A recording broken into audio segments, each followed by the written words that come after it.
नमस्कार दोस्तों, आप सभी दर्शकों का बहुत बहुत स्वागत है हमारे इस YouTube channel at education academy 07 में। आज हम लोग चर्चा करने जा रहे हैं वह है बीएड फर्स्ट ईयर अर्थात सत्र 2023-25 के प्रशिक्षुओं के लिए C1 अर्थात चाइल्डहुड एंड ग्रोइंग अप के क्वेश्चन, इम्पोर्टेंट क्वेश्चन आपके साथ में लेकर के शेयर करने जा रहा हूँ। आज जैसा कि आप अवगत होंगे कि बीएड फर्स्ट और सेकेंड ईयर के परीक्षा के रूटीन आ चुकी हैं और इसी बात को ध्यान में रखते हुए हमने प्रयास किया है कि आपको बीएड के फर्स्ट ईयर के सभी क्वेश्चंस जो इम्पोर्टेंट क्वेश्चंस हैं वो सभी आपको दे दूं, जिससे कि आप तैयारी में लग जाए और आपकी परीक्षा अच्छे से जाए। यही हमारा प्रयास है। इस प्रयास को आगे बढ़ाने के लिए आपके साथ ही मैं वीडियो शेयर कर रहा हूँ। आपसे गुजारिश है कि हमारे वीडियो को शुरू से आखिरी तक अस्थिर से देखें, स्किप न करें। और आपको परीक्षा संबंधित कोई हेल्प चाहिए, नोट्स चाहिए, गेस चाहिए, तो आप हमारे YouTube चैनल के लास्ट में मेरा फ़ोन नंबर आएगा जिस पर कि आप अपनी कुछ समस्याओं को लिख करके भेजें, जिससे कि आपकी समस्याओं का समाधान कर दिया जाएगा। और चलिए आगे बढ़ते हैं। हमारे चैनल पर यदि आप नए हैं तो कृपया इसे सब्सक्राइब कर दें और आपके बहुत सारे दोस्त होंगे, उनके साथ इसको आप शेयर भी कर दें जो बीएड फर्स्ट ईयर की परीक्षा लिख रहे होंगे। और साथ ही साथ आपको कैसा हमारा यह वीडियो लगा, ज़रूर आप अपने कमेंट्स बॉक्स में कुछ न कुछ अपने विचार को डालें, जिससे कि हम आगे आने वाले समय में और अच्छी वीडियो लेकर के आपके साथ उपस्थित हो सकेंगे। C1 पेपर है और इसका नाम है childhood and growing up. Examination 2024 अर्थात सत्र 23-25 के स्टूडेंट्स जो हैं उनको पहली बार मौका मिल रहा है यह पेपर बीएड का लिखने के लिए। यहाँ आप देख रहे हैं कि 80 नंबर का यह पेपर है। 80 नंबर का यह जो पेपर है, यह 80 नंबर का पेपर अर्थात 20 नंबर जो है कि आपको असाइनमेंट से आपको अपने कॉलेज से मिलेंगे। और यह 80 नंबर का जो पेपर है, इसमें आपको 5 प्रश्न लिखने होंगे। जो आपको 10 प्रश्न दिए जा रहे हैं, उस 10 में से किन्हीं 5 प्रश्नों के उत्तर देने हैं। और किन्हीं 5 प्रश्नों के उत्तर जो देने हैं, एक प्रश्न की मार्किंग 16 नंबर की होती है। अर्थात आप अपने प्रश्नों के उत्तर जो है कम से कम 350 से 500 शब्दों के बीच में लिखेंगे। अब आइए, मैं उम्मीद करता हूं कि आप सारी बात समझ गए होंगे। अब आगे हम लोग बढ़ते हैं कि कैसे आपके क्वेश्चन आ रहे हैं। आप इस पैटर्न के क्वेश्चन को तैयार कर लेंगे, 100% आप निश्चिंत रहें कि आपको इससे क्वेश्चन बाहर नहीं पूछा जाएगा। जो मैं आपको पैटर्न दे रहा हूँ, टाइप दे रहा हूँ, उस टाइप पर पैटर्न पर आप तैयारी कर लीजिए। आपका क्वेश्चन बिल्कुल इससे बाहर नहीं आएगा। अब आपके ऊपर निर्भर करता है कि आप इसकी तैयारी कैसे करते हैं। बाल्यावस्था को परिभाषित करें। बाल्यावस्था को परिभाषित करें। बाल्यावस्था में शिक्षा देते समय किन बातों का ध्यान रखना चाहिए? बाल्यावस्था में होने वाले प्रमुख विकासों का वर्णन करें। यह आपका पहला प्रश्न है कि बाल्यावस्था को परिभाषित करें। बाल्यावस्था में शिक्षा देते समय किन बातों का ध्यान रखना चाहिए तथा बाल्यावस्था में होने वाले प्रमुख विकासों का वर्णन करें। यह था पहला प्रश्न। चलिए, पहला प्रश्न के बाद दूसरा प्रश्न आपको बताते हैं। दूसरा प्रश्न है कि पियाजे के द्वारा प्रतिपादित विकास के संज्ञानात्मक सिद्धांत की व्याख्या करें तथा शैक्षिक निहितार्थ की चर्चा करें। कहने का मतलब यह हुआ कि यह जो जिन पियाजे साहब ने संज्ञानात्मक सिद्धांत प्रतिपादित किया था विकास का, वह कितना सही है और उसका शिक्षा के क्षेत्र में किस तरीके से उपयोग होता है, इस बारे में आपको इसमें डिस्कशन करके लिखना है। शिक्षा के क्षेत्र में जो जिन पियाजे के द्वारा दिया गया संज्ञानात्मक सिद्धांत है वह किस तरीके से उपयोगी है, इसको आपको इसमें बताना है। अब प्रश्न संख्या 3 की ओर बढ़ते हैं कि किशोरावस्था से आप क्या समझते हैं? किशोरावस्था जीवन का अनोखा काल है। शिक्षा देते समय किन किन बातों का ध्यान दिया जाना चाहिए? प्रश्न नंबर 3 है कि किशोरावस्था से आप क्या समझते हैं, अर्थात किशोरावस्था किसे कहते हैं, यह आपको लिखना है। तथा किशोरावस्था में किशोरावस्था जीवन का अनोखा काल है। शिक्षा देते समय किन किन बातों का ध्यान हमें रखना चाहिए, इस बारे में आपको जवाब देना है। प्रश्न संख्या 4 की ओर बढ़ते हैं। प्रश्न संख्या 4 कहता है किशोरावस्था को संघर्ष, तनाव, दबाव एवं तूफान की अवस्था कहा गया है। इस कथन से आप किस हद तक सहमत हैं? अपने विचार प्रकट करें।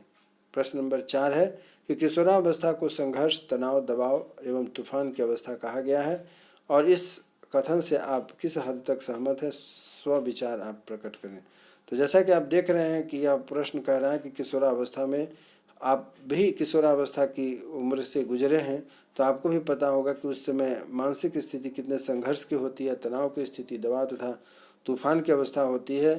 आप सभी हम सभी ने अभी अभी जो है किशोरावस्था को पार किया है, तो इसीलिए हम सभी इस बात को समझ सकते हैं कि यह कितना कठिन समय होता है, जीवन का सबसे कठिन समय होता है, क्योंकि व्यक्ति यदि थोड़ा सा संभल जाए तो जीवन सफल हो जाएगा, और अगर थोड़ा सा भटक जाए तो जीवन जीना मुश्किल हो जाता है। इसीलिए कहा गया है कि किशोरावस्था की संघर्ष, तनाव, दबाव, तूफान की अवस्था कहा गया है। और इस कथन से आप किस हद तक सहमत हैं, स्वविचार प्रकट करें। पांचवा प्रश्न कहता है कि समाजीकरण की परिभाषा दीजिए। समाजीकरण की परिभाषा दीजिए तथा समाजीकरण में परिवार एवं विद्यालय की भूमिका का व्याख्या करें। अब आप देख रहे हैं कि यहाँ पर क्या कहा गया है, समाजीकरण में परिवार और विद्यालय की भूमिका का व्याख्या करें तथा समाजीकरण से आप क्या समझते हैं, यह आपको बताना है। छठा प्रश्न कहता है कि शैशवावस्था से किशोरावस्था तक, शैशवावस्था से किशोरावस्था तक बालकों के सामाजिक विकास और उसे प्रभावित करने वाले तत्वों का वर्णन करें।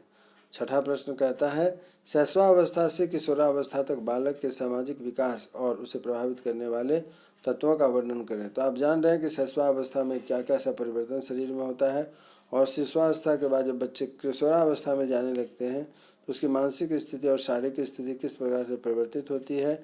यह जो है कि हम सभी इस अवस्था से गुजर चुके हैं, इसलिए हम सबों को यह बहुत अच्छे से प्रैक्टिकल अनुभव है। इसीलिए यहाँ पर आपको प्रश्न दिया जा रहा है कि शैशवावस्था से किशोरावस्था तक बालक के सामाजिक विकास और उसे प्रभावित करने वाले तत्वों का वर्णन करें।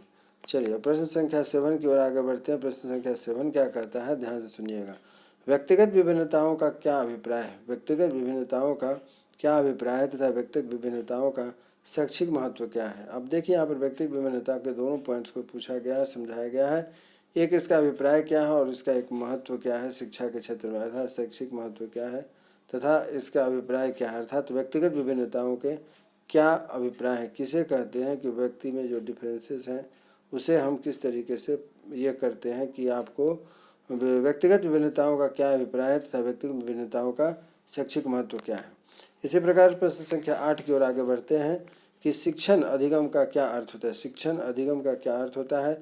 धीमी गति वाले अधिगमकर्ता से आप क्या समझते हैं। धीमी गति वाले अधिगमकर्ता से आप क्या समझते हैं। यहाँ देखिए शिक्षण और अधिगम दोनों चीज को बताया गया है, प्रश्न किया गया है, अर्थात लर्निंग और टीचिंग दोनों आपसे पूछ रहा है। लर्निंग और टीचिंग दोनों के बारे में पूछ रहा है और आपको इसके जवाब तैयार होने चाहिए। अच्छे से प्रश्न है और इसके उत्तर भी अच्छे मिलेंगे आपको।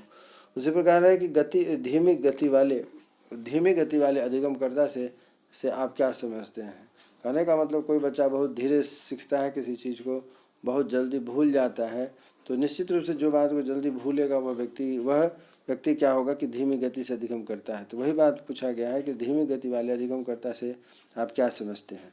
9वां प्रश्न है कि बालक के विकास में घर की भूमिका का वर्णन करें। बालक के विकास में घर की भूमिका का वर्णन करें। शिक्षकों के पहचान निर्माण में मीडिया, प्रौद्योगिकी एवं समन्वय समूह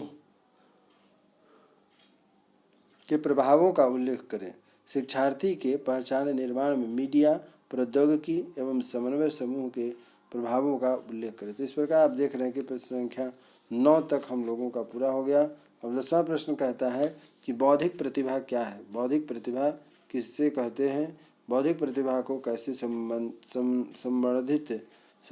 किया जा सकता है। बौद्धिक प्रतिभा क्या है तथा बौद्धिक प्रतिभा को कैसे संवर्धित किया जा सकता है। तो इस प्रकार आपने देखा कि पूरे 10 प्रश्नों को आपको दिया जाएगा।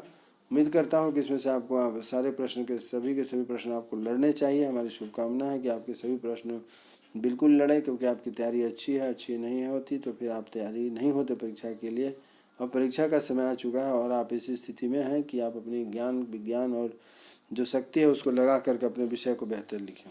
चलिए, यह 10 जो प्रश्न दिया गया इसमें से किन्हीं 5 प्रश्नों के उत्तर दिए हैं और वैसी स्थिति में आप निश्चित रूप से तैयार होकर के जाएं कि सभी प्रश्नों के उत्तर लिखें। याद रखिएगा 350 से 500 शब्दों के बीच में आपको उत्तर देने हैं।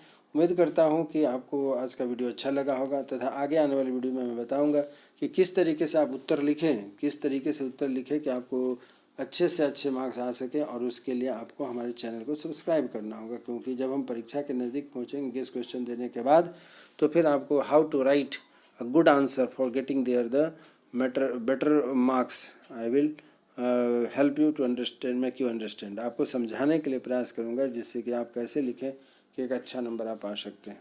चलिए, यही उम्मीद है कि हमारा यह जो प्रयास है आपको इम्पोर्टेंट क्वेश्चन देने के लिए, गेस देने के लिए, वह आपको अच्छा लगा होगा। आगे की आने वाली वीडियो में भी आप हमारे साथ बने रहेंगे, क्योंकि अन्य विषयों के भी इम्पोर्टेंट क्वेश्चन आपको दिए जाएंगे। यहाँ तक कि पेडागोजी और ईपीसी का भी क्वेश्चन हम आपसे प्रयास करेंगे कि उपलब्ध हो जाए। यही शुभकामना के साथ कि आप स्वस्थ रहें, मन लगा कर पढ़ाई करें तथा अपनी परीक्षा की तैयारी में जोर शोर से लगे रहें। आपने जो मुझे समय दिया इसके लिए बहुत बहुत धन्यवाद। हमारी आपकी फिर से मुलाकात होगी, तब तक के लिए जय हिंद, नमस्कार।